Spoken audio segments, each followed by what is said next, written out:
Welcome to this explainer on why your smartphone battery inevitably degrades over time, and exactly how you can dramatically extend its lifespan. We're talking about potentially tripling its health for absolutely free just by tweaking a few daily habits. Look, we've all been there, right? You buy a brand new phone, the battery easily lasts a full 2 days, and then, a year later, you're desperately hunting for a charger by lunchtime. It's incredibly frustrating. So today, we're going to unpack the actual science of why that happens under the hood, and more importantly, how you can take total control of it. Here's our agenda for today. 1. The universal battery problem. 2. Inside the chemical engine. 3. The 20-80% rule. 4. The heat and charging trap. 5. AI to the rescue. And finally, 6. Smarter habits for longer life. Let's just jump right in. Section 1. The universal battery problem. Okay, we've all experienced that sheer panic of a 1% battery warning right when we need our phone the most. But the very first thing we need to clear up is that battery degradation. It isn't a factory defect. It's not a sign you bought a bad phone. It is a completely inevitable chemical process. You see, every single time you plug your phone in, these tiny microscopic changes occur inside the device that permanently reduce your battery's ability to hold energy. So your maximum capacity only ever goes down, never up. Actually, due to something called calendar aging, your battery is slowly degrading even if you turn the phone completely off and leave it sitting on a shelf for a year. It's basically a consumable component. But the good news? How quickly it gets consumed is entirely up to you. Moving on to Section 2, inside the chemical engine. To really understand why modern charging rules exist, we got to shrink down and look at the actual engine inside your device. Don't worry, you don't need a chemistry degree for this. Just picture the lithium-ion battery having 3 main parts. You've got a positive side called the cathode, a negative side called the anode, and sitting right smack in the middle of them is this gel-like substance called the electrolyte. And this electrolyte basically acts as a microscopic highway, allowing energy to travel back and forth. And here is where the wear and tear actually happens. When you're just using your phone, discharging it, lithium ions naturally flow one way, from the negative anode over to the positive cathode. It's a smooth, natural flow. But when you plug your phone into the wall, the electricity violently forces those ions back the other way. This creates a ton of physical stress. Over time, this microscopic tug-of-war causes tiny cracks and creates a buildup called the SEI layer, or Solid-Electrolyte Interphase. And this layer, it physically blocks the ions from moving, literally trapping your energy capacity permanently. That is why your battery gets worse. All right, Section 3, the 20-80% rule. So now that we see the microscopic stress the battery is under, let's talk about the benchmark, 1000. Most modern phones, like the iPhone 15 for example, are designed to retain about 80% of their original battery capacity after going through 1000 complete charge cycles. Now keep in mind, a cycle isn't just plugging it in and unplugging it. A cycle means using 100% of your battery's capacity, whether you use it all in one day or 50% today and 50% tomorrow. Once you hit that 1000 cycle mark, you're definitely going to notice your phone dying way faster.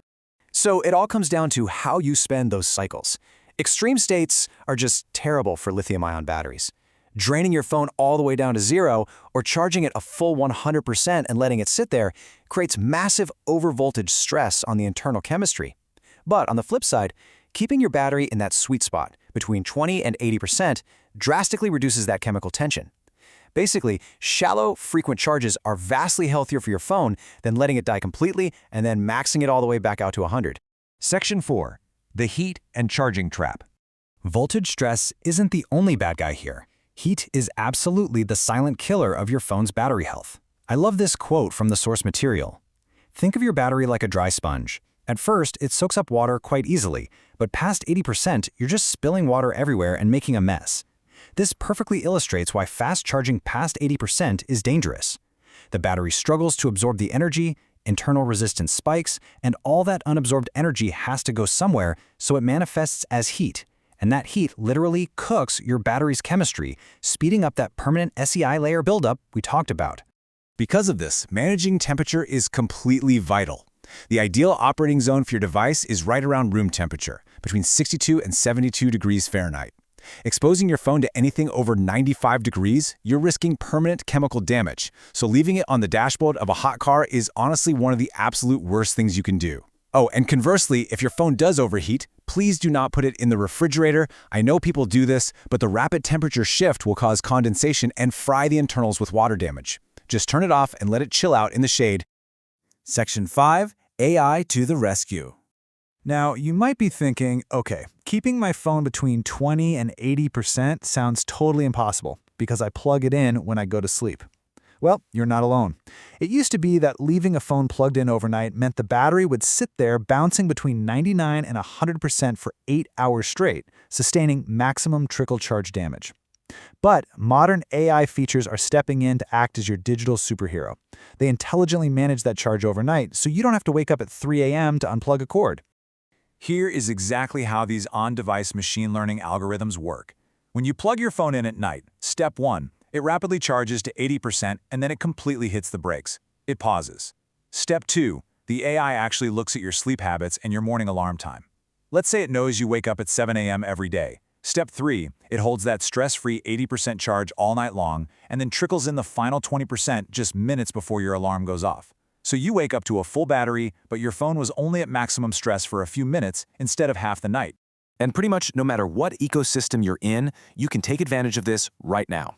On Apple devices, look for optimized battery charging. And actually, the newest iPhones even let you set a hard 80% limit that it will just never cross.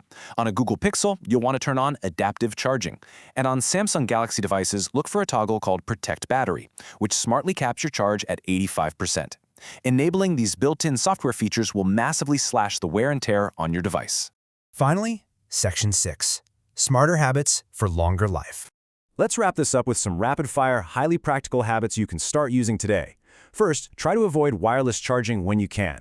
It relies on electromagnetic induction, which is just less efficient and generates way more ambient heat than a standard wired cable.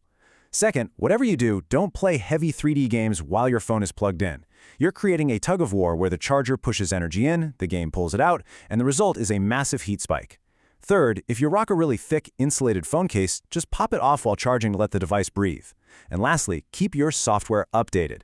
Updates frequently close background loopholes that cause rogue apps to drain your battery without you even noticing. So there you have it. You now understand the microscopic chemistry under the hood, and you've got the practical tools to stop that overvoltage stress and heat in its tracks. These small adjustments today literally mean hundreds of extra hours of battery life tomorrow. So I'll leave you with this. What is the one charging habit you're going to change tonight to give your phone a longer life? Thanks so much for exploring this with me today. Now go unplug that phone.